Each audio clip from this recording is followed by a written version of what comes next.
Yeah, hi.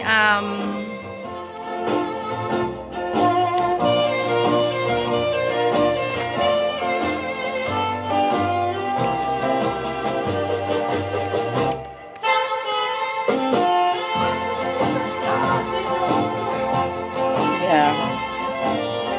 Okay.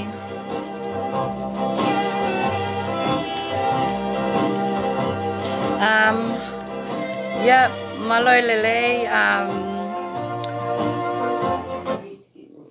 Maloi lelei. Oko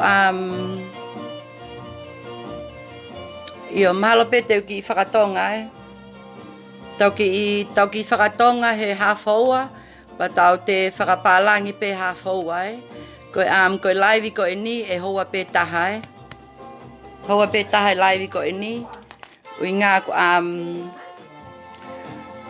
o kuai whanki mea ko whemau ki hanga whakalelei. Koe uinga pe koe i o tau laivi ao ni te tau TALANOA leva ke kalia oi ofa. Pa koe kulupu li paanga koe ni koe kulupu i a Bianni Mafileo Koe ngā pe nau whemau pe ke u laivi atu e whiawhini. Koe ngā koe YouTube nai hanga toko taha o share hake he YouTube. Ke kau ke lau mai a Bianni kau ka te au pa moe ngahi umea koe no kou whenga koe ke tokoni ke kakai tō ngā. Kai pehefo mo si kakai muli koe na mou lipaanga koe na mei January o au mai ki suneni ho mou lipaanga. Pea koe tau tuunga i taimini u tau ngoto kat katoa e wakai nei hongo fulu, mahalo i kulupu hongo fulu, ngoto kat katoa. Pea aku whemau ke whakalelei Whemau ke whakalelei he ngai tapa kotoa pe, ke whakafoke ato mou ngai seniti, ke kau lesisita koe tau uinga seniti, ko mou panga lesisita koe na hoko totongi koe ki he ukulupu koe ni, he whaunga lesisita koe ngā koe nau investment, pe koe anau whetokonat ka mou tolu, he uinga he lili paanga Ko laktuka whakamalo ke o tua, ko ngā ngai ofa kotoa pe, o ne whai mai ke mo ui, ka mau ki whamili masiva ko ni, ko whakawhi atu mou tolu, o mou si tuko mou taimi, ke mou sio mai ke ki laivi he whiawhini, pea ko kole atu pe, o te whai pe whaunga totonu, ke ngā ke tau ke whakaapa pe, ko ngā ke asapa tēni, pa ko loto pe ke o te whai maha KAPEKAPE, ma ngai lai lea tai whiunga Ui ngā koe kakai mama tau tolu, pea ko tui koe lahi koe KAPEKAPE koe kakai, ko ngā koe nau feel guilty, ko ngā koe ngai mea totonu o ko fakamatala ka mou tolu, pa mahalo pe ku nau sio ngoi o ku ka aku pau pe ke whai awi e ku ngāwe, pa koe ngāwe o ku whai pe totonu O koe ke usai awi ke whai ke ngāwe ha whaunga kākā, ma whaunga tala ha whaunga loi, ma ngai whaunga koia. Pa koe ke usai awi ke ngāwak ma kakai unau whai mai KAPEKAPE, mo ngai whaunga tae whiunga moia, ui ngā nai ako i katoa pe tau tole tau whanga mātu Ke o te tau KAPEKAPE, tau whakaapa ko tau tamai mo tau whae, tau whakaapa ko tau whanga tokoua, tonga ane, mo ngai mea ko toa pe Ui ngā koe whukakai tonga mou tolu Koe kakai tonga mou tolu, na mou tupa kei tonga, pa mou whakaapa ngahi lao ko ia Pa na mou lao ngahi tohi tapu, pe mou tupak mo mou whanga kui, na mou wanga pe ngai whaunga ko ia. Koe kakai pe ni ihi mahalong neki ke na wa o ke tunga ko ia. Ka koa uia o koe ke usaia ke ulaivi atu, pa whai maa mou KAPEKAPE. Ai kakai koe na ulu wheke koe na o kou wha laivi atu kau ka mou tolu, pa mo ngai whamili O kapau na ke o mou ngai whamili, o kapau na ke alata tahaya le sita ka mou tolu, pa mou popo e kakai ulu ngata koe na mou whamili, ke nau whai mea kou totonu. Ke nau totonge pa anga e kakai pa nau whai mea kou tau Ka tuku nau tampi tō whakamai pe mou tolu mo ngai whamili.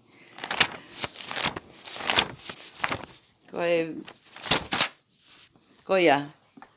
Koe koe kamata koe ni, koe kulea tu koe ni ka Bianni, koe kulea tu ni ka Bianni Mafileo, koe CEO ni nane taki he internal affair koe ne mene kau, nane ai ene sistemi, pa koe sistemi ni nai alu he fonga koe ni Ko kola peka ngau tolu koe na oku na mau kau koe na kulupu koe na kali oi ofa, ke mo te fakamahino mai ka pana hala ngai fakamatala tu kau ko mo kulupu koe na Bianni pa mo tolu koe na mo kamata malo i sepitema o mo lele mai a mai ke ahoni Koe kulupu koe ni na nau fotu sistemi pa na nau hanga talanke KIAI te nau mo le sisita mai valunge au pe osi valunge au ko ia kona malo pe tonu ka koe 5 kilo 500,000 na hanga e Bianni o talatu te ne aka mo tolu o se aho wa tahae ko mo platform ko ni pa mo le sisita ma pe mo valunge au ai KIAI na nau se ai fiha he fo i valunge au ke fo i se tahae ai ta pepe fo i se taha ke valunge au ka ko meai o ke KIAI o ku ke tali wifani pe na wono afe ni mangeau o ke KIAI o ku taha mano ai ko sia tuna ko mo tolu ko na ulahe pe mo paanga na mo fakata mo se ni ma se ono kau ke platform ko na Bianni Mafileo na ne fotu pa mo ne kau et meni ko ne fa nau pe mo ne kau nieces ne fotu ko ne anda da internal affairs ko ne mene kau he lembis drive mal ko fale ia na mo ko le sisita ko KIAI pe osi pe ai wike tolu pe wike ua ta mai Bianni holo I leva mo havesia mo tolo mo vahe o taha kilo na mo holo I leva 100,000 me nima me 500 ko na usief ke platform ko ni ka pana osi ilo pe o ke totonu platform ko ni ko inga ko haie te alo le sisita valunga pa te mai te 500,000 500,000 you know ko mea mo tu ko ve a ni ko ngai platform ko na Bianni ko ni na ne fai ko inga ko ngai sistemi ko ni na ne fai na mo le sisita valunga pa mo tale au wataha pe mana nei ko kolat pe na yata na vahe 500,000 5 kilo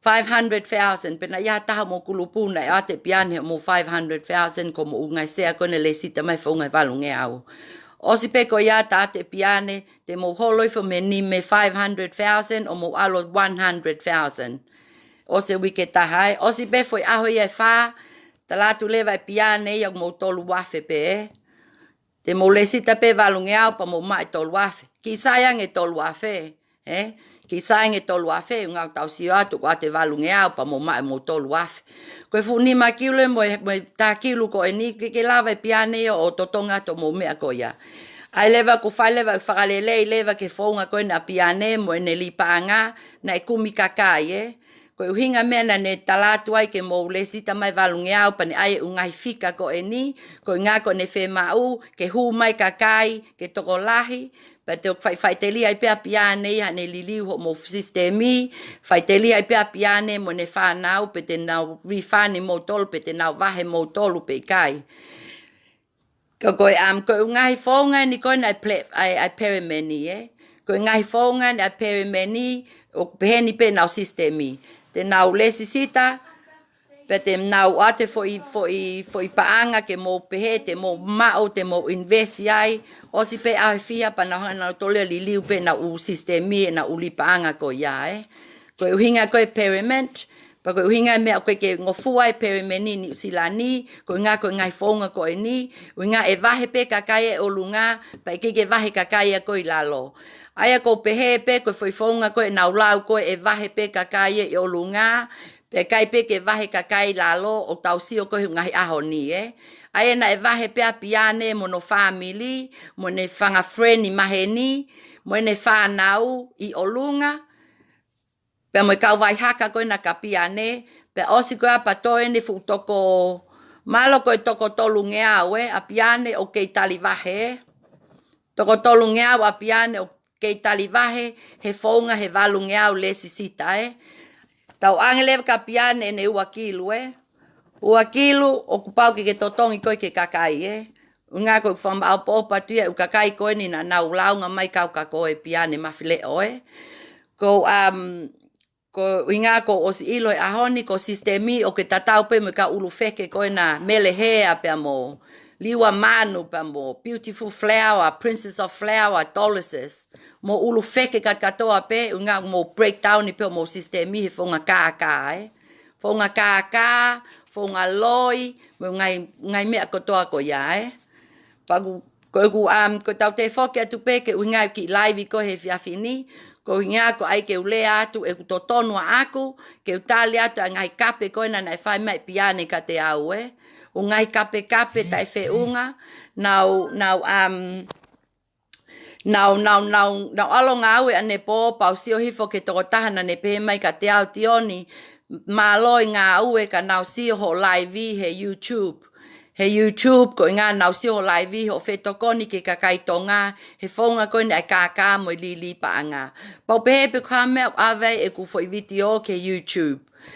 Pe ausko ia pau si ho leva ke YouTube koe na Bianni e ne kape mai koe na ka te au he whaunga ne alu ke ne loea pa ne whaunga e ne tala o ku ne hanga launga ke ngāwe ke tūli au me ku ngāwe.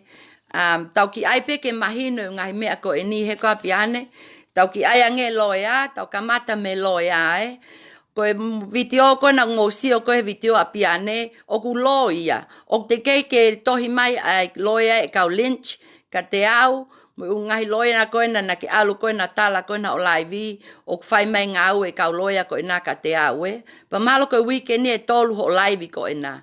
Pa iyo, mooni pe, na koe uhinga mea nau whemau ke TALANOA pau tātua i ka koe Bianni Mafileo, koe uhinga na iai kau launga na e whai mai ka te koe.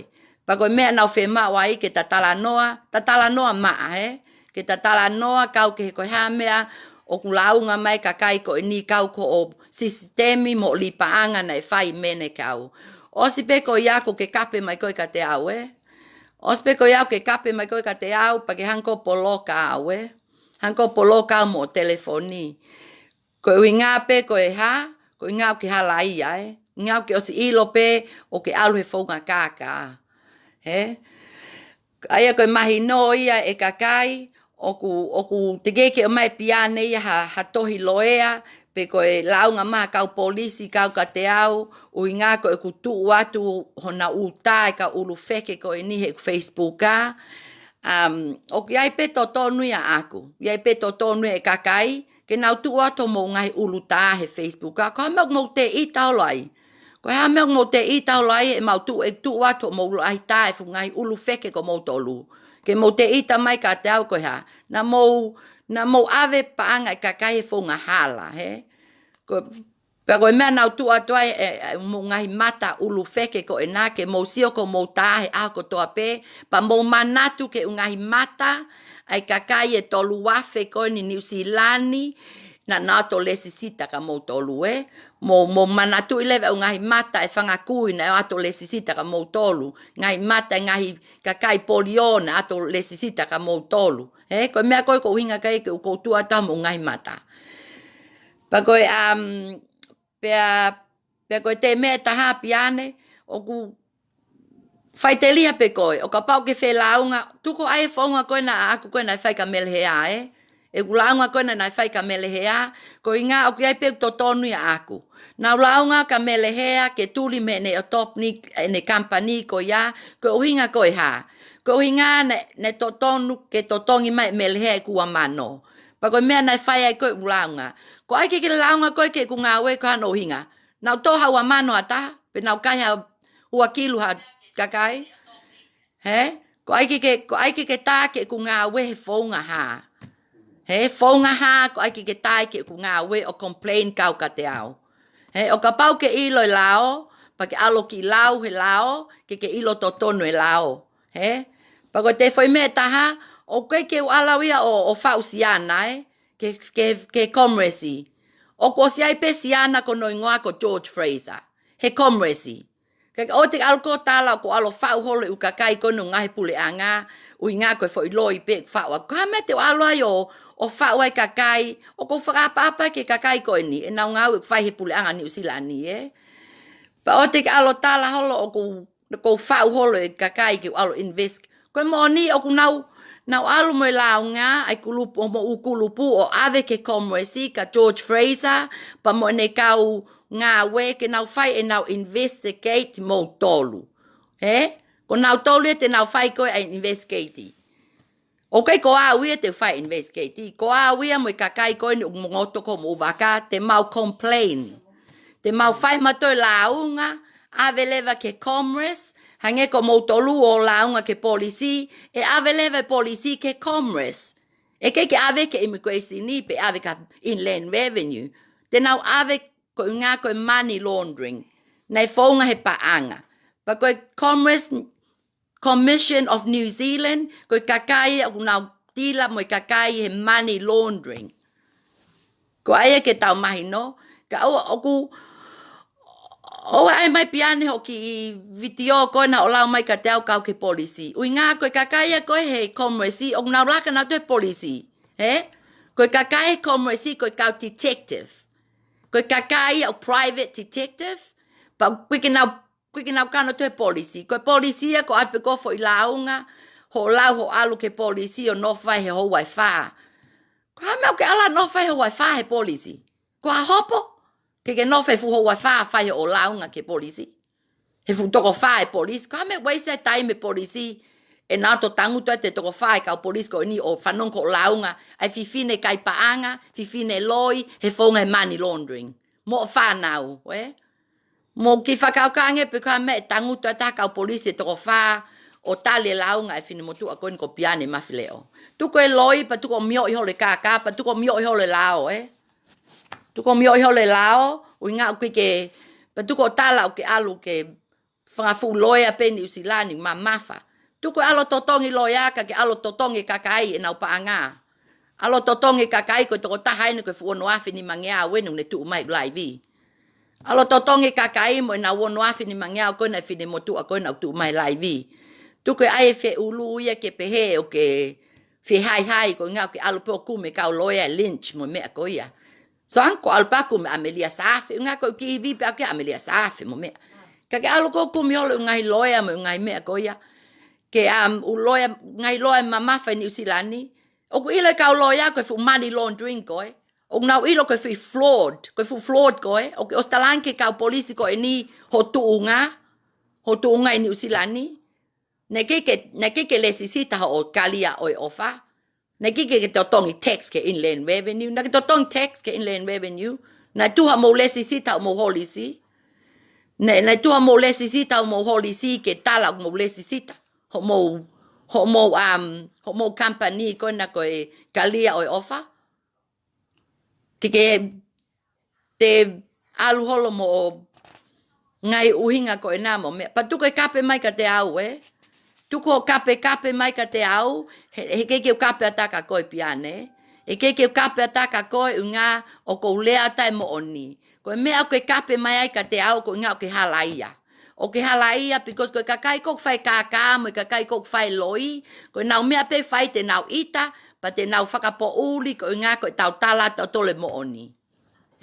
Koe mo oni pe ia. Koe mo oni pe ia, o nau tala tau tole mo oni, pa nau ita leva nau tolu ia. Cowards. Pa koe rifani koe na a piane, o te alo tala holo o statisi koe na o Facebooka, koe ha meo ke toe kakai koe na lana toli a komita to Facebooka. O ke ake peo for status, pa koe peo ke sio pe koe KIAI. Koe ki tātahai e lava tohi atu ke nau.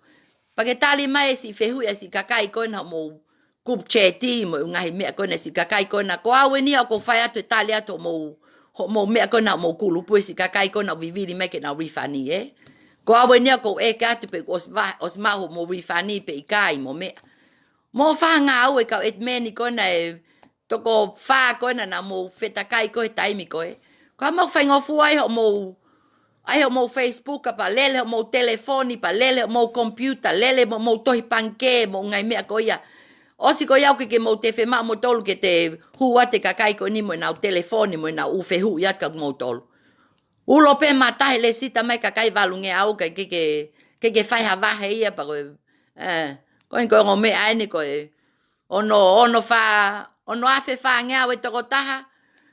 O si ko ia tolu afe ua ngea we ne toko taha. Tau pepe ko foi live ko ni piane ko stu ko tamano foi toko ua ko ni ko tamano pe. Foi toko ua pe piane o tamano ko no ko stu tu mai pe live. He? Foi tamano ya ko spau pe ya ke hanko totongi O te toko taha ko ngā mahalo ko ne taha mano Ko ne taha mano ngo matua ko ni na atu pe ko ni mapiane. Kai malo pe ko koi malo ko kulupu ko ni ko tole se si ni aku mahala ya we. Kau sai pe ya ko ngau ko ne fai piane te hanga le lelei ai ukakai ko ni na ke hanga ko vahe. Pe o kapau ke tala ke kakai o ke wifane kakai, pa ke tu mai ho mo Facebook o tala mai na ke wifane kakai, he aho koe pa na ke oange ke tō tāko ni ne tolu afe wange au, na ke oange ka whane funaki, na ke oange ne tolu afe wange au. Ai o tu mai he mea, ai o tu mai he ho Facebook ke ngā ke mau ilo leva mo oni ho wifani. Ka tuko pui mai pe koe vloi mo veve, Wike ilo tahe pe na ke wifane kakai pe ikai. Pa o te ke tala ku me ose o wifani. O te ke tala ku me ose o wifani ko i ngā ku me ose kakai ko wifani. Ke te ke mamaho ose ko wifani. Ko fu kakai ne mahalo i tolu ngeau pe kua ngeau ni manoa nau kei tali wifani ho. Nau kei tali wifani ho kulupu. Ai kulupu ko na ko kalia ai oi ofa. Ai kulupu ko ia. Whenga leva awia ke kai koe ni, ke mo, ai ha mo claim, pa mo claim ke he small claim tai bureau, ke na uinga ke na wato mo whakafoka to mo seniti. Pa koe toko taha pe koe tene whakafoka to mo seniti, ko piane pe. Ko piane pe hanga leva he ki hopo koe ni, o anga kia piane ane mahina e ono pe koe ne tawe taha. Ke ne totonga to mo ki seniti.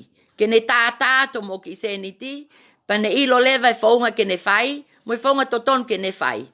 Ka tuko alu koe a whakailo i kakai ke kau polisi. Ko hei nau koe vea te kakai nai whatka te koe. Ke alu koe a whakailo i kakai. Ko nau tōru ia nai ton ke whakailo koe. He ko koe na ke ave nau paanga. Ko koe na ke ala ke nau paanga mo whanau. Ko nau tōru ia nai ton koe ke whai koe whakailo. He? I kai tau sio tuko pau koe ia koe lao ia. Nai ton ke mo tō whai whakailo a piane. Ke mo whakailo i ke komresi, mo whakailo i ke kau polisi. Ka au alpa piane whakailo mo tolu pa mo longa i pe mo tolu ia mo mea. Ui ngā ko mo tolu ia na ton ke whai whakailo, he ko piane na ala ko mo paanga. Ka tuku hau ko ia o tala mai ke kakai na ke os alo tangutu he fale polisi mo fu toko polise wha. Hoa e wha ho alo tangutu me ai pa na nau TALANOA tu kau ko family ke protect o family pa na nau TALANOA kau ko wha nau mo ngai mea. Na ke alu ke kau polisi pe na ke alu ke commerce. He koe hoa koe commerce e hoa pe whaamo ni ma. Ai commerce. E interview e commerce mo mea. Ne te ke ala ka polisi o ku. Ko whaalu koe ke ai koe complain ke kau polisi. Tala mai polisi koe sevo meta ni alu koe ka loya. Alu koe kumia loya pe te alu koe straight ke commerce. O te ke tala mai polisi ke wala hoa whaamo nau tolu. Mo fu polisi toko wha o wha interview kau ka paanga, li paanga mo mea koia. Tuko mio i hole loi mo i kaka mo e. Manipulate hole kaka i tonga mo mea e. Osi o whetakai o sistemi e. Ko hai e lesisi tatu a fu valu, kia ki valu nge au. Pa ke talange lewa koe ke kaka i konite nau mai nau nima kilu. $500,000. Bullshit. O loi au pito pe foi sistemi a koia. Na ke whenga ka taki kakai pe koia. Koe whaunga pe na ke whaina ke tanka nau toke nau so mai na fu valunge au. Fu valunge au fu paanga la. O koe ka ki paanga si e valunge au. Koe fu valunge au ne ale kakai o ngau he wike ua. Ale kakai o ngau ke wike tah. Ho e whanoa e nau ngau e. Pe kei whuki ke ngō ia e koe mo whanau. Inga ne ki mo tō ngau e. Ko mo āpe popongi. Pe na mo taftafo mo mata mo lewa ela he ofisi koe na e tēnu awhea. I lalo mo ofisi o faile vai lomi mo i kaka. He? Ke kia mo ki me iwi a mo toke mo whai hap tufi vewe pe te mo wo fufulu hap feituu. Mo foi no fo pe mo tole ofisi mo whae 9 to 5 o whai kai paanga. tu hole whanfu security. Ko mai kau security ke ha. Ko mo ko mai kau security ko mo fetu office li panga. Ko ai mai kau security ke ha. Ke li fiat. Ya pa ya mule ato fana mo tolo mo security e fana pe mo security. Tu ai ke pe ko mo lel he lao. O ka pana mo le sisita mo company mo sistemi ke o te mo fau sistemi ka mo fai me lao he totonu. Kama mo tokyo ai security ke he ko nai kalapu ka te kakai o hinu mo me security holo ai. Ko kakai ko na usi atu peke na usi eniti kama te mo ala security o ala ka taha pelea me ka taha ko pa na tosi fe mai na paanga. Pa o te ke play mi ko kakai e na to manu ho sistemi ko e pena ke fotu e sistemi. Ko e pena ke tanka na utol mo mai mo valunga le sisita mai te wato mo ni makilu. 500,000 te waka mo tol. Ko he fu loi tai ofa ia ko na ke fai Bianni Mafileo. O si pefe wike ia ua pa ke tala ko mo holo leva me 500,000 ni o mo takilu 100,000. O si pe ko ia o si pe fo ia fa tate Bianni te mo holo leva tol waf. Ko mau toto holo e paanga kakai e mo fonga sistemi lesi. Ko inga foki makos mafu tahafe a ko kakai. Lesi sita mai tahafe mo work outi. Kapau te tau pepe ko Bianni na suma ne fu toko tahafe. Fu kakai toko tahafe ni usilani mo tonga mena na huma ki loto. Mo kole leve kai tahafe mo valunge au o mau leve ne fiha. Mau leve ne fiha pa malo i tope ki foi konga ko ya vahe ke si kakai pe toko fiha. Patala leve Bianni ngoto e waka ia. Tuko kaka mo tai mahi no mo mea.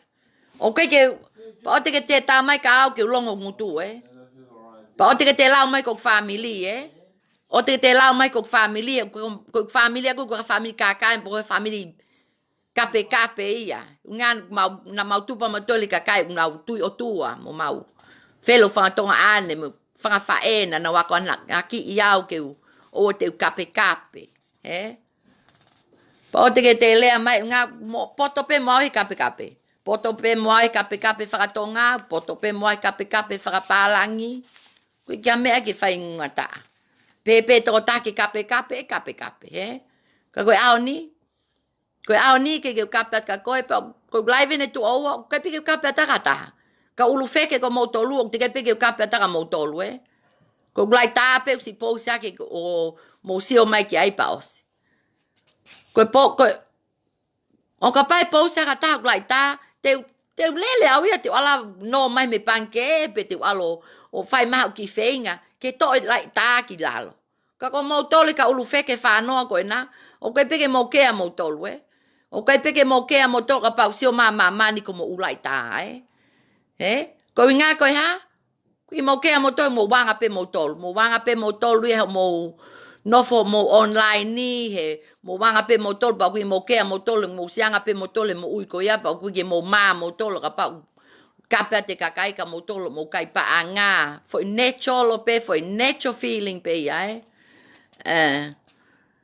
Ko Bianni, ko lahi taimi kape mai ke kakai tonga Mea nia o kape mai ke si kakai tonga. Ko kape ko ko kape ko fae mo tamai, mo whakatonga ane, mo kakai ko toa pe Kape pe koe ka koe. O kape me koe ka au mo family, mo fae mo mea. Ko koe pe ke kape koe ka koe pe. Pa o te ke tala o kapau ke osi ilo i kutua si la, pa ke hau. 100 Donovan Street, Blockhouse Bay. Okay? O ka pau o ke ilo tu asila pa ke hau ke TALANOA. TALANOA lelei pa ke tala mai kau o ke tō no o ke lava rifane ka kai ho kulupu. Koe whanki me aia koia e lava i o whai ai ha whakalelei. Ka ua te ke tangutu pe koho mea lele, koe mau ke lai maho mea lele, o ke homeless? Alo lai maho mo api. Ko mo ke lai maho mea lele. Ko ka homeless si pe lai vi hole mea lele mo me.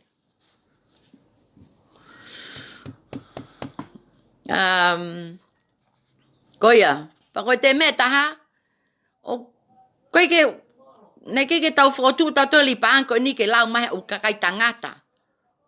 Pe ko au ngaahi ho whakasuwa moku mali mo ngai mea koe ni. Ko ngai mea koe ni koe lipa anga. Na ke launga maha taha ia o alu ko ia moku mali pe nau ala ia o mohe mali. Ke whai hole ungahi lau koe na mai koe ka te au Koe laivi koe ni, koe tokoni koe ni, o koe ke whanga ui, o koe ke tokanga tau ia ho lau mai ho statisi. Alo lau ho funky status koe na whai koe na he Facebooka. Koe a uhinga o fo status ma ne afi. Koe a uia mo whane funaki ma poto pe mau he ha. Tu koe tai mahi no. He? Tu koe tai mahi no pa. Ko koe peo ke poto ngai mea koe ia, he? He ko koe pena ke alo hiki vai tai holo, he? You're used to those kind of things because you're a slut, isn't it? So don't come here and go on live and try and manipulate me because you don't know me. O koe ke ilo koe au, pa koe ke ilo ta a koe. Koe mea koe ke ukape a tai ka koe. Koe mea peo ko ilo ka koe Bianni Mafileo. Na ke whakotu e li paanga ni usilani tae whakalao, pa na ke kai e paanga ka kai toko lahi. Koe mea peo ko ilo ka koe. Pa na ke ki lele moku mali. He taimi koe waafe mani ma. He? Pe osi. O te ke te whaalea mai kau ke tangata, kai tangata mo ngai mea koe ia. Mo whaal ai mai o ki mea koe na. Ko ai ke tala mai ilo e Josh koe.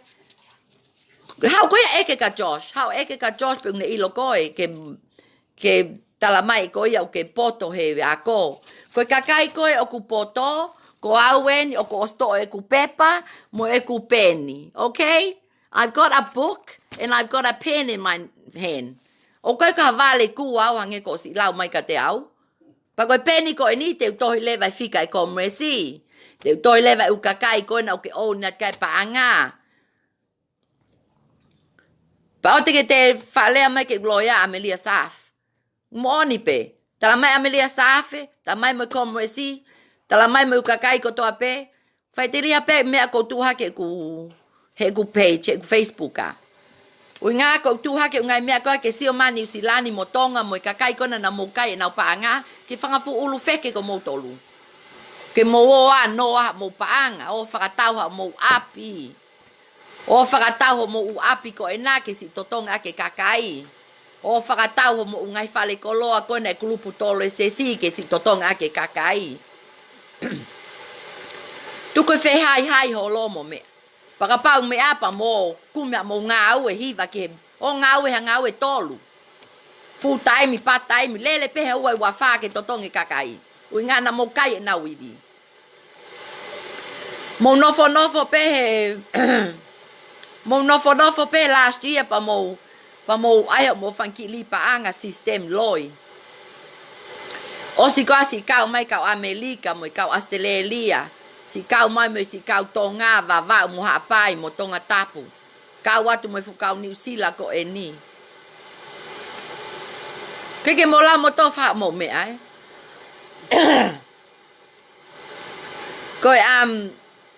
Ko sia toi ke ka kopiane malo na e ai ho ungahi me he interneti ho ngahi fonga lesi sita ke immigration ni mo ngai me ko ya. Tu ko ai ho le ngai fa immigration ni mo me ko ya. U nga o ke ya ha lesi sita anko sa lote mo tu fui mo me ke na lesi sita immigration. E vale kua mo be ko o ke fa se sele o ke vale kua. Ko nga o ke ma e loi. Ai ke ki a ka pongpongi pa ke ki lotu ke otua. Ke ate o tua ke ki aha ko lea he mo ni. Hange ko ya lea whakamole mai ki si kakai ko e ni. Kakai ko ni ho kulupu. Pa o te ke te poloka e kakai ko ni ngau kau mai mo te au ho kulupu Ko kakai pe ko ni na ke hanko poloka nau tolu. Pa nau kau mai ka te au hange ko vi pia. Pea mo nau poto folau.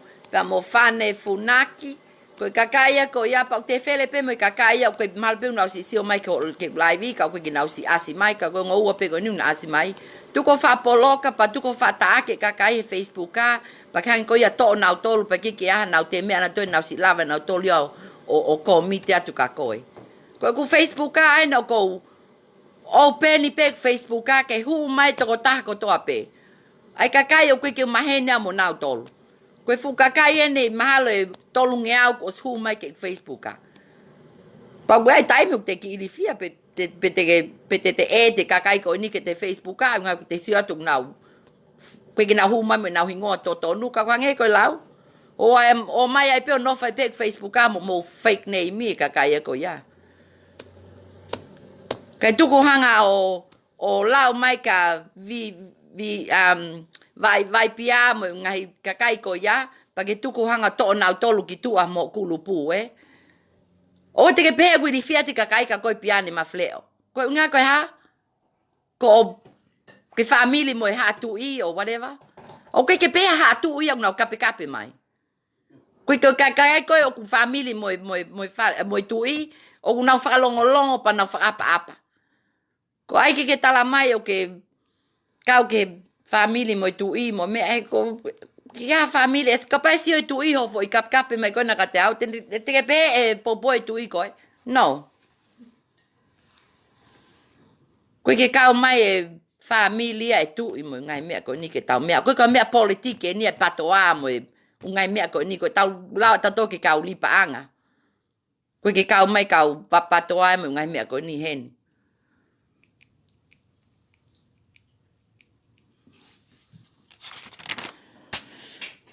Feinga ko pompongi te alu le mo ngua ko ni pa mo foi male to nima te feinga leva ke now apply ke tribunal ke ave ko ki fali hopo Bianni Mafileo o kapau fai holo o loi mo kaka pa kanga poloka kakai ko ni mo kulupu ko nga ko now eka tu pe o mai now rifani afe pa ke to ko now tolu ki tua ko no taha pe ko alu ke hopo o mai leva te now apply pe o mai leva hop te now totonge now ki fees o wau ke te au hiva noa o kapau alu pa anga tol man ho fi mau ka te now totongi leva ko fees o kamata pe me fani ma me hiva noa pa mo te au hiva noa ko fees ko ya ko no taha pe ave motolu ke mo motolia complain ke tribunal ke fai mo kamata mo ki hopo motolu mo CEO ko na ko Bianni Mafileo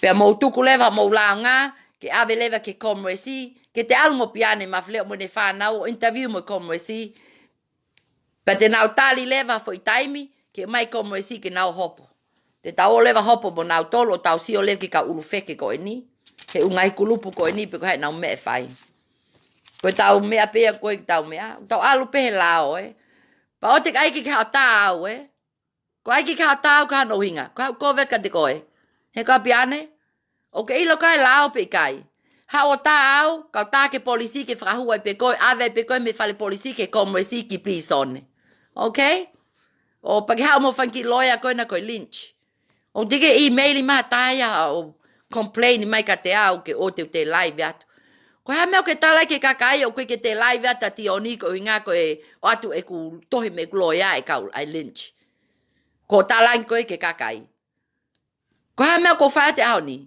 ko no ko live at pe awia pa ko no ko ke ngau e pe awia ke waste of time ko ho hanga launga ko ngau e ke wa awia he no live at ka te ko e ke live at ka te ko he ka pe me lelei o lela tu ko mo fetu I papakula o kum ho tu asila pa te tato ko ta live frato ua pe ai o ai pa pe ke no foi Australia pe ko Amerika ki ha fo pe ko wa ko mo api ko wa fo pe ko wa tu ko mo company ko na ko tapa advance ko ha me ke fela o nga hingoa ko ha me ke te alo ai hingoa ke ko tapa advance ho ki company ko ya ko tapa advance ko ha me ya fai tapa advance ko na ku me hoko ma siulai na ko sanga tohi ke kakai ko siulai pe kakai ai ko na mo ke tali rifani pa moan ke office ko na Westlake Westfield ko na Menakau te check ene tohi ko na ne te fai ko na ke patok tapuni ko na ene fale ko na internal affair mo si o hifo o kuia ene ki tohi na ne fai at mo tolu ko siulai mal au laki o ku os lesisita ai ene office he he Westfield koe nei mena kau, koe aulia nofo he molo. Aulia ai lesisita he fale he molo.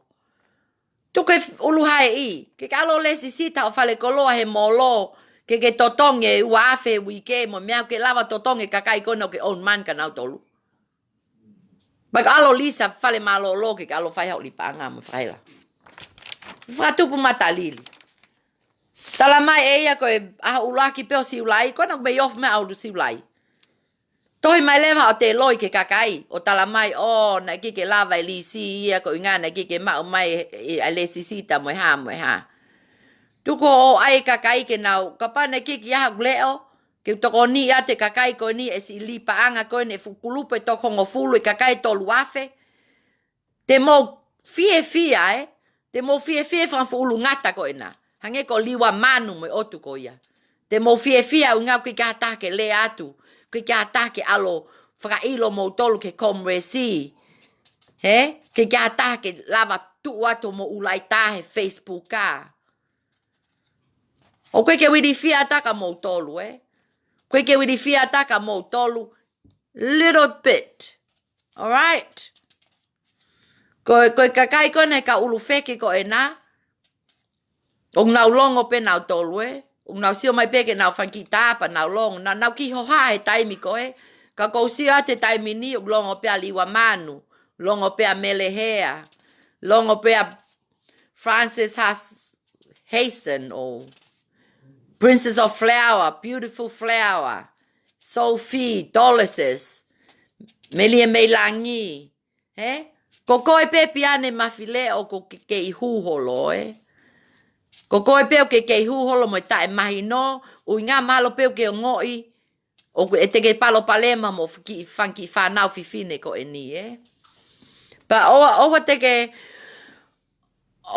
te lea mai ka te au, na whai ko alo kumia o ngai history kau ka koe, O os whanongo peo ngai mea lahi kau ka koe. Mo mali mo ngai mea ko ia. Ka ke hanga tuku atu he ulai vi, Ki hanga tuku atu he ulai vi, o ngā kole mai pe kakai ki o ayat ka hange ko lau, tuku pe ko o ke os ilo pe o history, Owa teke te lea mai ka te au, pa ko te foi mea taha, o ke ka tawa tata au ia tawa, O ngā ko hina au ia ka ke taka uli koe, You're brown, I'm white. Pa ko te taha o ko te atamai lelei a ngau ia koe. Pa ko te taha nau hao paki heni o step mai Clive e tuate ia pa mo immigration ni koe na Britania e ko passporti. Ne ki hao e ki heni o tūlea whankulipe to alo mali masiana ke mai pepa. Okay? So ko ta different ni ia, Ko ta different ni ia you'll never be like me, okay? So don't try and pretend to be like anybody. Ko mea ko whe mau ke mo whai hanga au ke mo ki o ngoi, ko Februeli maasi. Februeli maasi. E peleli me suneni. Ko mahina ne wha mo mahina ni mai si ke Italia e kakai. Ko malo ke ifo mo mohe mo kai mo teu, Mo lipstick mo ngai lele holo mea lele fo ou. Ka si no foi si kakaya ko nyo kai nu tolo mo kai hamo na uapi ka matonga. Ka mo lele holo mo tolia mo vali lipstick mo nofo mo fangafu api fo ou mo alo mo fa na o teuli os yo ke molo so pinge na umea. Ka si fefe fa na o ko na mo kai ko na panga na fangakui mo na fangamatua. Una pena tolia whakatau wala mai me whale sigeni he ni mo mea. Ka mo tolia whakatau wala fo o. Tuko e manu. Pa o teke te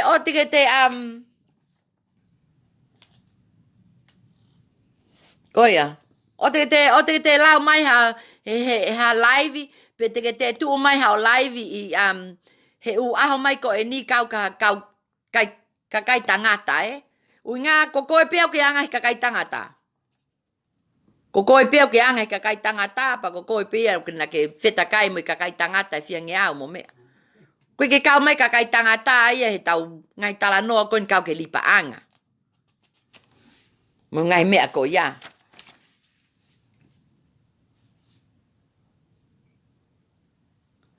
Pa mo toka i mai si kakai koe ni. O, koe kau ulu feke koe na. Kau ulu feke koe na.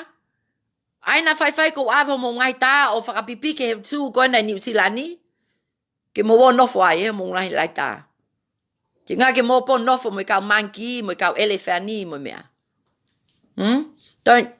O te mo ai ke u ita he ko iku ita pe, e ke te lava tata ofi au mo i family pe. Te u alu le vai ova he lao, pe mā te u alpo prisona ki fo i pō ta. Kau sai pe tau te ova kita he. Ko te alpo ki mo he prisone, pa te au leva hopo, pa te tala leva ke fakama'u e uhinga na te alua i o whai mea koe ke tō taha koe, ko uingana ni KIAI pa anga, pa ke nango totongi mai pa anga. Pa mo pehe leva e pehe mai whai mau koe ha. Mo oni pe koe ia. Uinga tau kātaki, tau patient, te tau patient, pa iai pe aho, no more patient. Pa koe aho ia koe ni piane, o ke au koe ki ai Kua fo i e kakai, ho lau te ke wifani nau tolu. Pa o te ke whaatala ke kakai ku mei osi pesi, o toi pesi isi ke whai rifani. Ko fu kakai ne toko wangi au, o nau kei tohi holope, nau si kei tohi holope ko i ngā ko nau taliat ko rifani. Mo hu mai kakai ko ne kulupu ko na piane. Kalia oi ofa Mo hu mai ki loto, mo tohi mau mo ngai VCT. Mo wo complaini ke, pa ko te me taha, tohi mai ho emaili piane. Tohi mai o emaili, tohi mai mo tu asila, pea ke o ate tohi koe ni ke si ale kakai o whai nau launga, ke nau liat ko emaili mo tu asila Ko u information ni au ko whi ma koe piane, ke tala mai o emaili, o sai pe ma was mai tapa advance o emaili. Nau ai pe o emaili ko ia Pea o te ke, ko ha mea ke whai mo ke tuha ke ai e ku kape at ka koe na telefoni at ka koe. Ko koe pena ke ula ki whai kape, pau pehe, ke ki kape atu mo au. Pa o te ke ai mai koe na whai ko posta ta o kape mai ka te au whakatonga O sanga screenshot o kape mai ka te au whakatonga. Pa koe ni ko osi, o kai whoke pota wia he ke koe na mo moutolu, he whaunga he KAPEKAPE mo whakauhinga ki mo tangata mo ngai mea. Ho mo ke koe na whakawhiwhine koe na kousio koe na YouTube mo mea Ko mautolu pālangia, o mau ilo pe mautolu le fakaikiiki si i pe ia pe kike. Ko mautolu kakaitonga, ko mo kape a mautolu ia fu toko vi malohi ke kakai Ho mo fakaikiiki. Koe fakaikiiki. Koe fu KAPEKAPE. Pa tuko e KAPEKAPE. Pe tuko si KAPEKAPE ke kakai piane. Tau ki ai ke tau ki vave he POINI ko ngā ku hange koe lau. O ko ngai ulungata koe na o ku mou. Ko alis havea. Ko ha mea ke lea mai ka te ao tala mai te ke alu ke Evon teo polisi ke umite atu mo koe ai a pongi. Ata miti mo koe mo Evon teo polisi. Alu pe ko tala ho complain angi ko piane ke Evon teo polisi. Alisa vea? O ke kau mo koe komo esi. He ko koe na ke et meni ke group dollars esi. Koe mea o ke kau ai koe lai tā koe na he mea. Koe, sai pia, kapau ke whemau koe tā mai ke telefoni no awataha, tā tolu fitu, o no wha no aono alisa vea. Ke tala mai pe koe uhinga ai ke waluatu ai ke Montail Police Station ni. Koe ngā koe ha, ko ita e kwanga pousia ko ho ulungata. Ko hameo ke ita e pousia ko ho lai tā, osi ko ia, na ke live ko ia tala ke kakai ke o maa whaifunga kakapa mo e melia me langi mo e toloses. So you get your story straight, pa ke tā mai ka te au Tā mai ka te au alisi havea, ke ta TALANOA, ke ta kapau te aiko o te fakamatala ia o ku te kehe ange, pa sai ke no taha. Koe, o koe ke wanga ilo pe ko hamea mo ai ke waste out taimi, weisi mo taime ai commerce, weisi mo taime ai kau polisi, weisi mo taime aku e ke live atu. Koe ka ulu feke koe nai whanoa. Koe haa mea o koe ke mwhai mo ai ke commerce. He?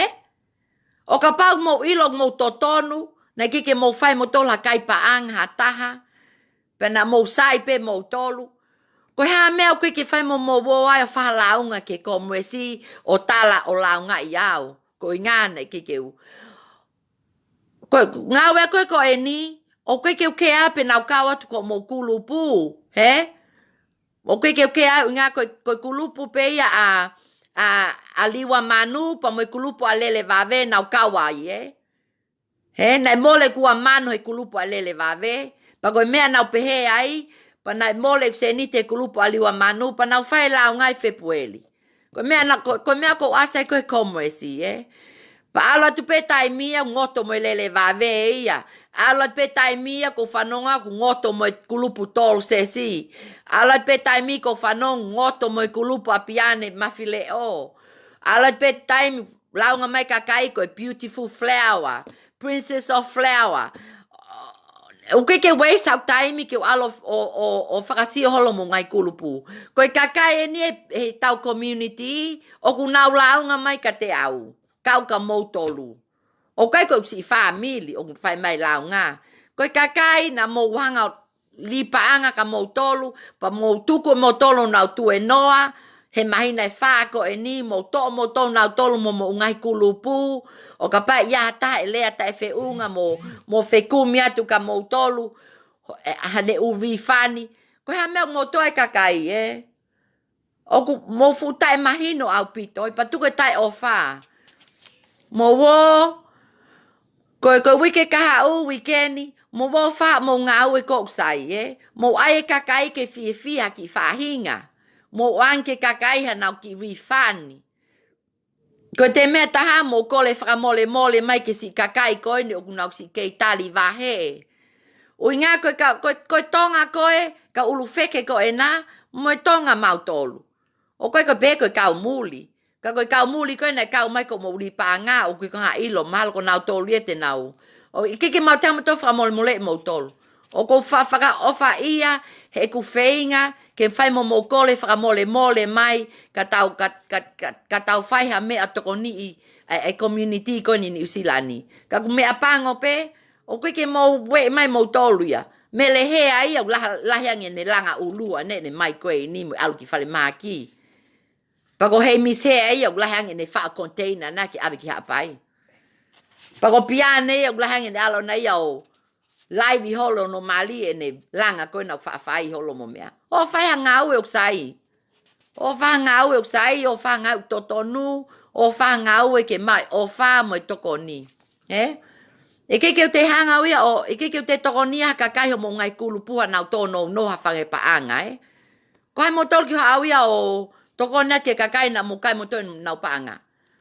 Na os toko net ke kulupu koe na tolses. O ave se niti o vahe kau tonga koe na mo kulupu koe na sofi mo ofa tui pulotu mo alisa vea mo tolu. E ke te toko na ka te taha kau ko mo kulupu. Koe tue tai minite u toko leo ka nau tolu ke whai mo ave mo tolu hopo Ke whai mo totong ka nau tola nau ki te au he wike mo mea. Whai mo lea mai ho mo ngutu o tala mai ki taha mo paanga.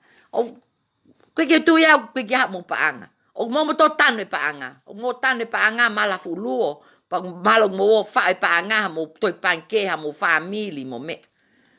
Tu koe o toho mai mo paanga pa o keli mai paanga me mo whaitua na mo tanua mo paanga. O toho mai me ungai seifi koe na o tuko mo ungai api. Ka pana tuko mo wo lipstick matolo lomo mo fiete wo lomo o felele me alele o lomo o whakatau api mo o whakatau pisinisi na mo osi lava mo rifani o osi lava lelei mo mea koia. Ka koena langa mo holi a mo tol mo manu ngai mea koia.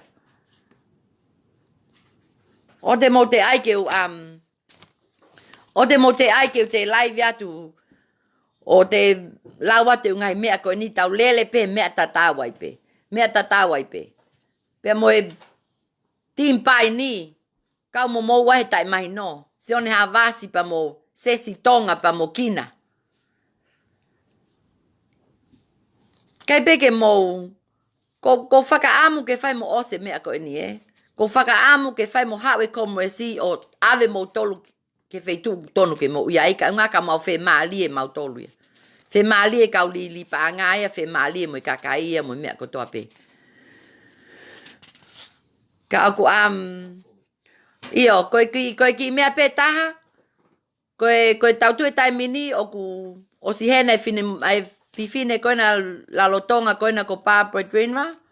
O ku os hu mai ke ku page So o te mo falau mai ke page. Pe ke ata piane ho tala mai o ku ia kau loya ho page. Ko au ia ke kau loya ko page o ia pe kau police page o ia pe kau everybody page. O te fakamana mai ko pe si o mai kau loya. Kapau si o mai kau loya ho page mo ngai ulunganga ko na o kape mai ka te au. Ko mo whaka ilo ko ngā ko harass mo tolu ko amo mea. O koe ko ata tā mo tolu. O koe ko ata KAPEKAPE ka mo tolu. Pe te ato aku fo ngā tai whi unga ka mo tolu ke mo whaka ilo ke polisi mo ngai mea. Ko ia kai ko viu whai ka mo tolu. Ko aku pe pompongi o tua ko mo lai tā. Ko ospe ko i tā ko tō mo lai tā ki lalo. Te pausi pe mo lai tā ngai ulu wheke ko e nā. Ke au ke taimi ku tokua te komo si amo tolu prisone. Ya. Te posi pe ulai tā kona. Ka tuku ai o launga holo ka te au ke tā mai kau polisi mo whakahela. Waste my time he. Tā mai kau polisi ka te au. Ka winga mea tā mai kau polisi. He nau awa paanga kakai. Pe nau kai ha paanga kakai. He ungai kulupu koe nei li paanga. O te mau ita mai ka te au he ngahi lea totonu Mo whetokoni ke kakai tō ngā O te moi kakai muli pe. O nemou pe mo toluia e koe kai koe o ku fai koe kaka e hanga pe o tua ai mea finangalo pe o tua ke ato taha pe ten ai o tua ha mea ke a mai ke mau mo kaka. He? Koe tau lotu ia pe he tau fongo lotu. Pe mea pango pe ku marna hanga o tua fili au ke toko nat ka mo tole ka kai tonga koe ni. O fu whakahela au pito e tau TALANOA ko ngā ku kona koe ke hu malo a piane ia. Pasai pe ia. Sai pea ke share atu e foi live ko ni ka piane. Ko piane. Whaka mole o ka pau ke ita mai ka te au. Ka ke o KAPEKAPE taka koe piane. O koe ke wangai KAPEKAPE pa ia e whae a koe na nea ko i au ke o te KAPEKAPE Pa koe aho sa pate ni. Pa ke o KAPEKAPE taka te koe Ko ia mahalo pe ko si feunga leva e ku tānoa whakatonga koe na ka mo tolu koe na kautonga. Ko si o lahe taimi o ko tānoa whakatonga atu Whatanoa whakatonga te mea tatau pe Koe na o si live atu koe na aho to pule lulu. Na o stalaka mo tolu. Ko weekendi leva. Mo apply leva ki he ke small claimi. Ke ngaahi fika koe na o atu koe na e ku live Ko na ke tu pe YouTube e ngaahi fika ko na live mo whaiha mo ki ngau ke small claimi o mo ko na ko si tohi whakatonga mai pe ai whaunga ko na te mo whaiha mo complaini o ke ai pe ai whakahamoa whakamauri whaka-English whakatonga ke mo lau e mea ko ia pa mo totongi leva ko mea pe una whemau ke mo mahu mo VCT pa mo ile feitu no fai e kau ulungata pa mo nau emaili mo nau telefoni ka mahalo pe te mau pe u information ko ia o ka pau ki hataha une whemau e u information ko ia ke whai ane complain ke tribunal small court pa mo tok fetu taki mai ke talata ia te tuasila mo ngai mea ko ia ko si mau pe u tuasila mo ngai mea ko ia e kau ulu feke ko na mo ngai kulupu katoa Ai ko ofa pe ko o si hawa te ki live ko ni ka Bianni Mafileo na fu mamai apite ya ko piane ko nga ko ngai kape mo ngai lea mai ka te au ho fo video ko na ka te au io ko au ko Tionly Fatukala pa na ke lau mai ka te au ka ko loia mo mea pa ko mea ko te itai ko loi ko loi ko tala na e ke te live atu a Tionly ko ingane asi o mai tohi ho o lynch lawyers mo ngai complain ko ya mo ngai mea ko ya. Alo toha o tohi, pake alo tohi ha ufika, he komresi mo u emaili, pake ki emaili ka George Fraser mo ka kai ko ya, he? O kanka nau tolpe nau ilo au mo mea ko ya. Koe ka pisinisi a koe, pe ko hai ko tānoa kia e aho ko toa pepa, koe ka pisinisi a koe, ui ngā ko Tionly pene alo tangutu he komresi fu hoa nima e, koe kakai, fu hoa nima, nau alo tangutu he komresi ke interviewa he komresi. Kau ke ungai kulupu ko e ni, e? Pa mo pele mo toko e ha. Koe ko alo tangutu ai, koe ngā koe ofa ke ngau tolu.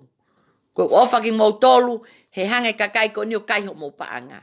Pa koe mea nau whainga koe ko alo nofu mo komresi, pa koe foi launga koe nau alpa koe ngā koe lele vave, ko mele hea mo mea. Ka koe mea pango pene asi mai mo ungai kulupu koe na tuko mo aike weisa o kutai mi mo mea. Mo whaiha mo ki ngau e pa tuke live mai o tala mai loi mo lohi a ki e kakai. Ai pa mo foi he loi. Tuke loi mo mea. He haupe loi o u mo tolu. Haupe loi e te upe loi mo tolu, e? Te mo choki pe. You're gonna vomit with your own lies. Yeah? Vomit, lua pe with your own lie, eh? Yeah? Ko lefa ka palen koe. What comes around, e vilo pe around, eh? Pako mo tu ngai na mo tole ngai tai mini. O te mo ki slow down ni. Pa mo wo lotu whanongo ke malanga mo whanongo mo ngai mātu a mo ngai familia nau whakapoto at ka mo tolu. O te mo, koe lai tāia Facebook ka, that's nothing. Koe lai tāia ko ia, koe ke tuatai lai tā ko ia, ko ngā koe ku fakamatalili at ka mo tolu. Koe tuatai lai tā ko ia, ke sio mai ka kai li paanga, pa mo share e nau lai tā. Share atu lai tā a piane, u ngā nei kai piane ia ho paanga. Ke ngā ke vilo ai pousi, ke sio mai ka kai. O si pe ko ia, ko share atu koe ko whanga freni, tau ai pe pousi hange koe tau ai koe whunga lili paanga. He? Mo share te pousi, mo lai tā ahai, hange pe ko mo lesisita mo seniti pa mo tala mo tolu ko mo family, mo mai o hu he li paanga koe. Tau ki ai sistemi koe na ai li paanga. Kau sai pe free pe ai Facebook ka ia, pa free pe ungai mea ko toa ia. O koe ke tau lesisita to toke ungai whunga ko ia. Kai sai pe ia ko nau osi pehatu pe ko hoa half hoa pe taha e hoa pe taha e live ko ni e half hoa ke kau palangi e tuk maleva ke ki live ke kau palangi ai ka kai ko na palangi ko na sio mai ke ku live ko nga ko na nau kau mai kulupu ko na Bianni Mafileo pa mo ne kau et meni e ne whanau ko na toko wha pa mo ne security mo ka kai ko ia.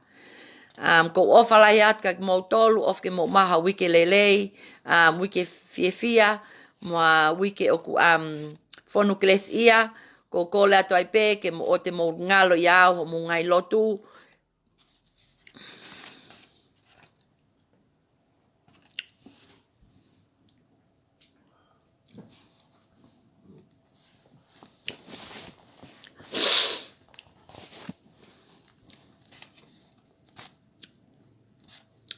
O ngā ko fuwhi maa pito mo toko ni ke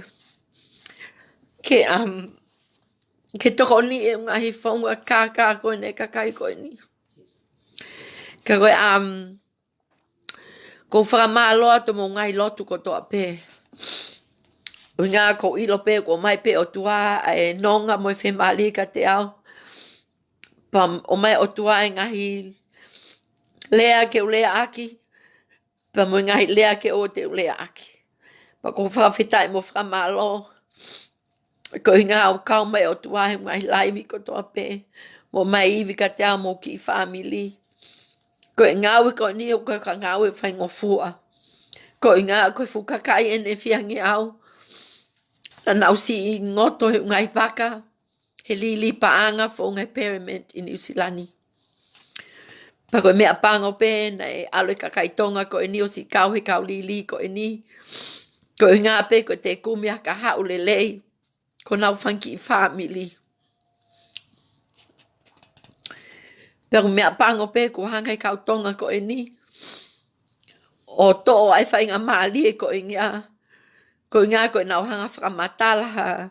Ngai tuunga, ngai paanga, he whaunga I kākā.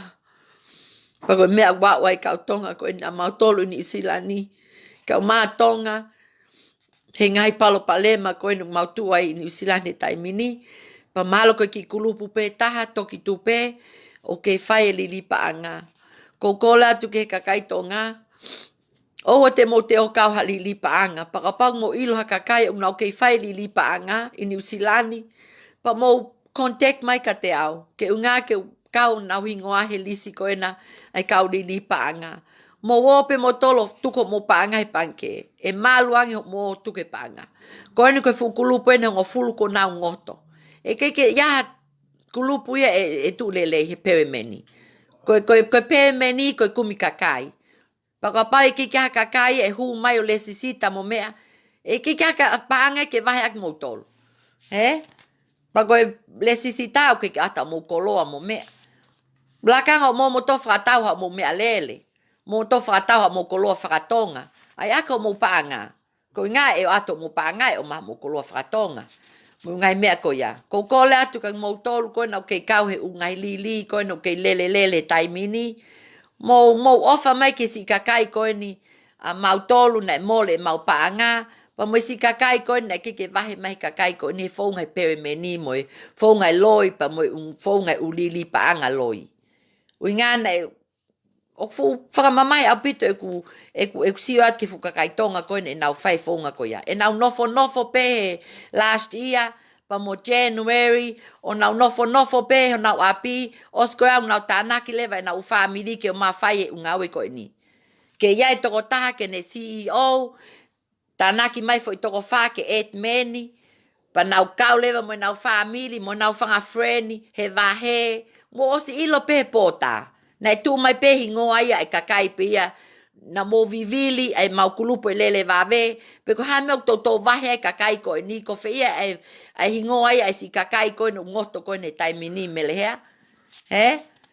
Mo o te wha lipa anga New Zealand. Pa o te wha fotu lipa anga. Ui ngau tau ilo pe koe whonga kākā. So, ko ofat kang mo tolo no kotoa, te wai peau ki laivi pe whakapalangi, ke unga ke si kakai koe na unau. O ku sai pe ke laivi whakapalangi, ko unga o ku sio mai komresi ke ku laivi, Pa ku inga o sio mai whinemotua koe no ko Barbara Drenma, ke ku laivi, ke unga ki whakamahino ka nau tolo ai laivi koe ni whakapalangi. Okay, so, yeah, so thank you for sitting in. Ofa tu Linda, Tonga, Fane still here. Yeah. I just want to do a quick update. My live tonight is about another group. I don't know if you guys know Galia Oi Ofa. That group was run by Bianni Mafileo at the Internal Affair in Manukau. There was an office there. I didn't register in this group, but a lot of people have been complaining about this group, and this lady, their CEO, who did the system, and who created Kali Oi Ofa. Her name's Bianni Mafileo.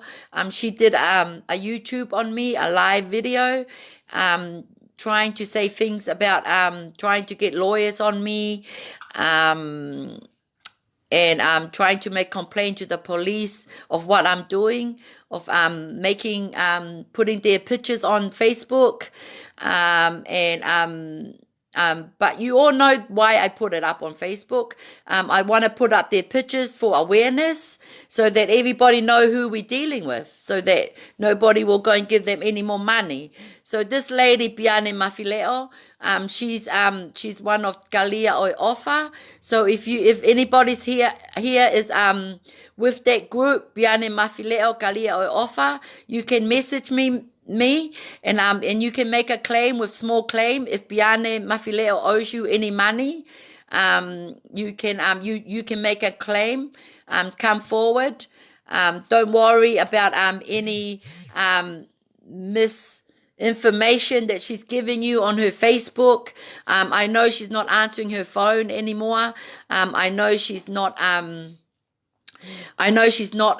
commenting on group chat anymore. All she's doing is removing people of the group chat. So if she has removed you from the group, Kalie Oi Offer, that was in Manukau, you're welcome to contact me, and don't worry about it. My aim is for us to have a march and to protest. And I have Barbara Drenra on my Facebook now. She rang me last week for an interview with her, maybe this Thursday. So you might all see me on TV News. Yeah. Yep, TV1 News. You might see me there, or maybe she'll just speak on my behalf. But yeah, I don't mind going on TV. Should be fun. But yeah. But my aim is for you guys to make a small claim at the court, the tribunal with Bianni Mafileo. She can the court can request her to make payments, each payment to you guys if you're still waiting on refund. And another thing, the Commerce of New Zealand, they can't update us with any information regarding these groups. They're still being investigated. But if there's any action that will take place with the Commerce, they can't inform me and they can't inform anybody. Okay, so they will do it in their own time. So if it's going to take them 3 months, 6 months, a year, we won't know. But they are aware, and their team is working on it, but they are still trying to get people to make complaints. So the complaint, you can complain to contact at com.government.com, and you can make your complaint there with any of the groups that you have been involved and have been affected through the pyramid scheme in New Zealand. So that's one thing, and if you're willing to, I'm sure if you're willing to tell your story to Barbara and her team, TV News, she's willing to come to your house and to take an interview with you. If you're willing to tell your story, don't be shy. This money, it's your hard work earning. You worked hard for it, and I think everybody deserves to get their refund back. And if we don't get our refund back, at least we can get justice, yeah? If we don't get our refund, at least the Commerce of New Zealand can start working to do what they've been saying, that pyramid is not legal here, so they need to move and do their work and to show us in our community that they are working on our complaints.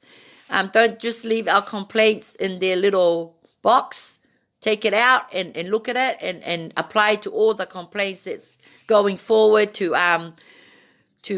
George Fraser and his team.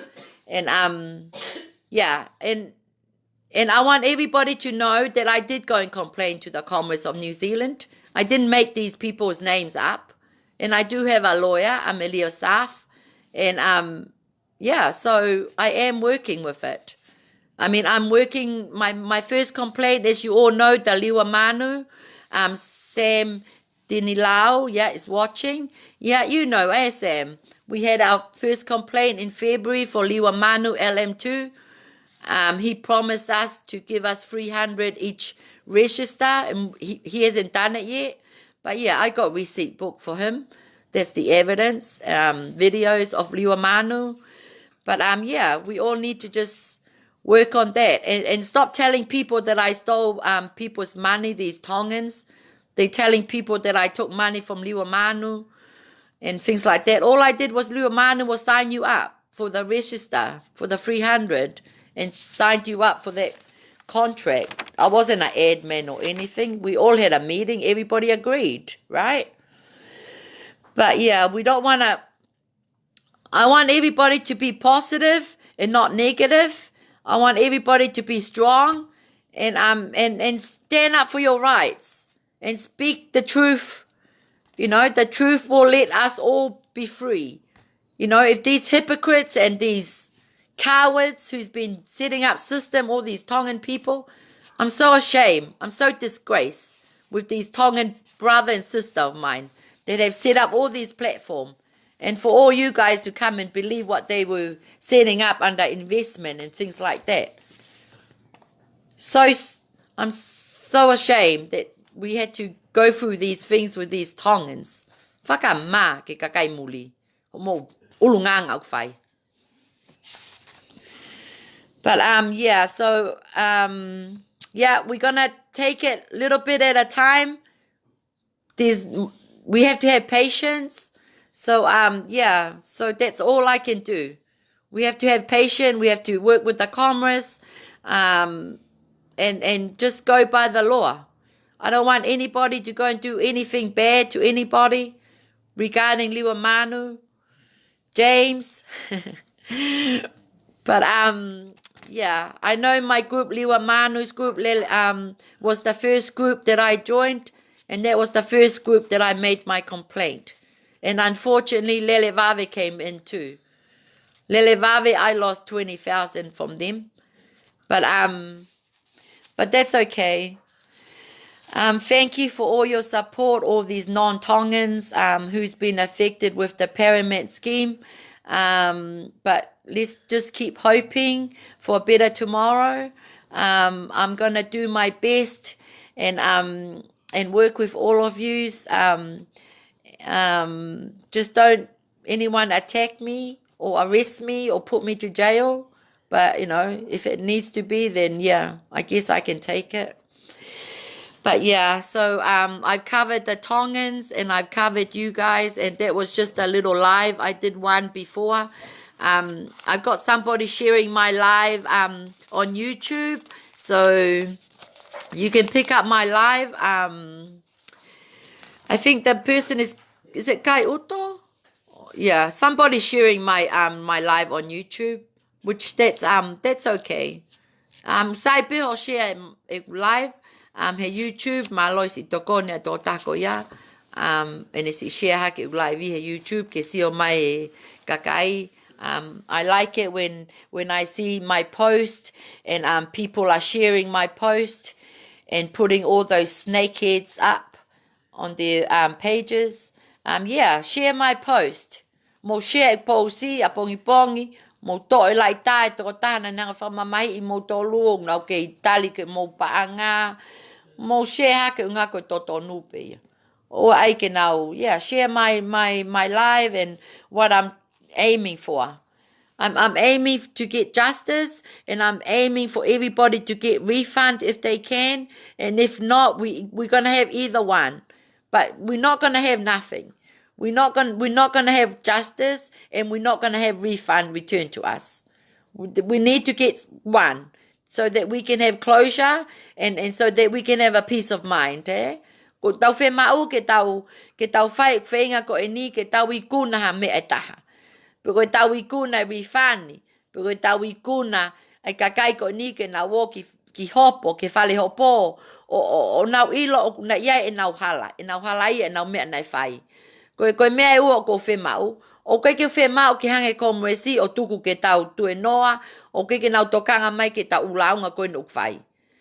Pa moe kau polisi, moe ngai mea ko ia.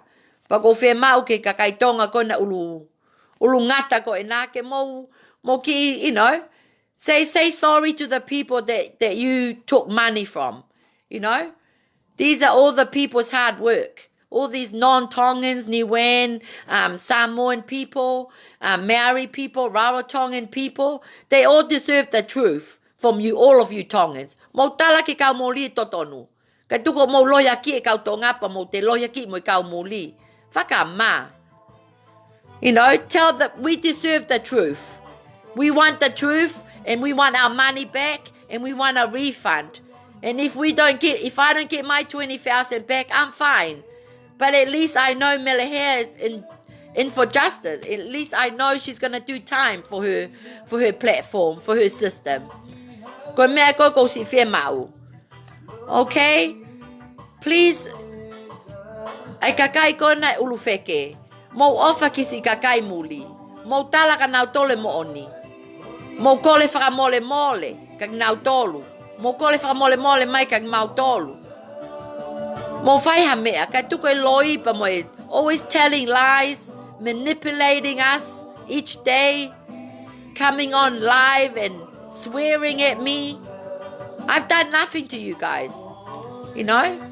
So don't, you know, I'm not worried, Bianni Mafileo. Alo ai ha mea ku totonu. Pa o te ai ke o te live atu ko kau ko kulupu to ko taha peha aho, eh? Don't let me waste my time, Bianni, living to your group. Yeah, it's all right. Kapau ke te live mai te ta fekau'aki.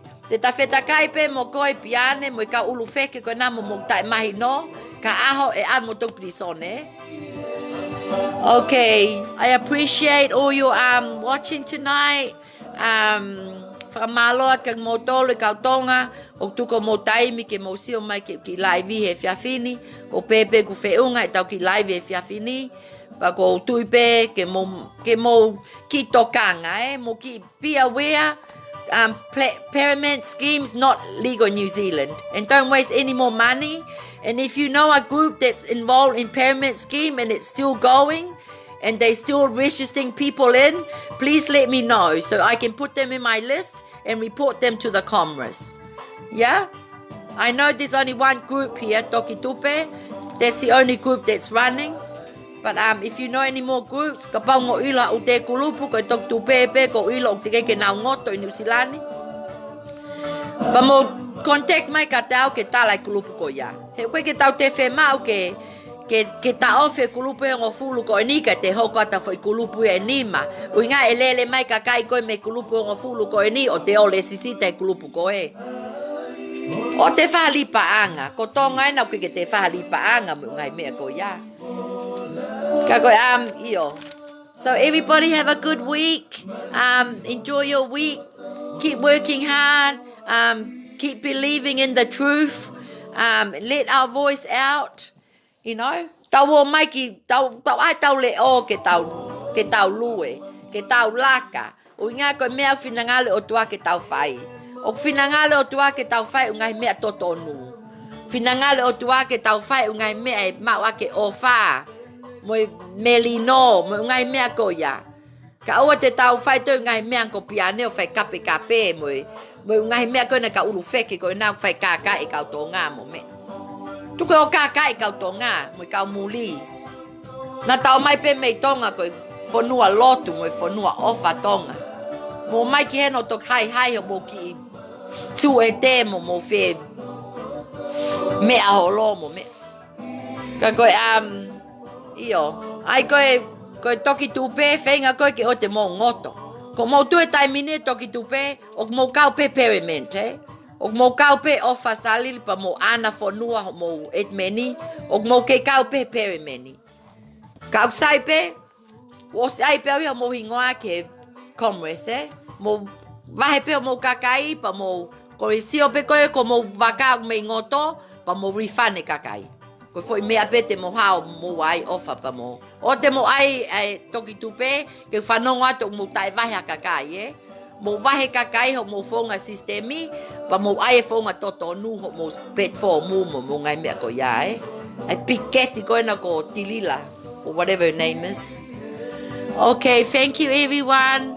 Remember, pyramid not allowed in New Zealand, not legal. Okay, so don't forget. Don't let me see you guys set up a system. Okay. Okay.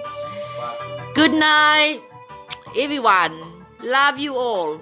Thank you. Thank you for all my friends for supporting. Tina Swan and everybody. Keep smiling. Be happy. And let God take us somewhere. Okay? Bye. Ofatue.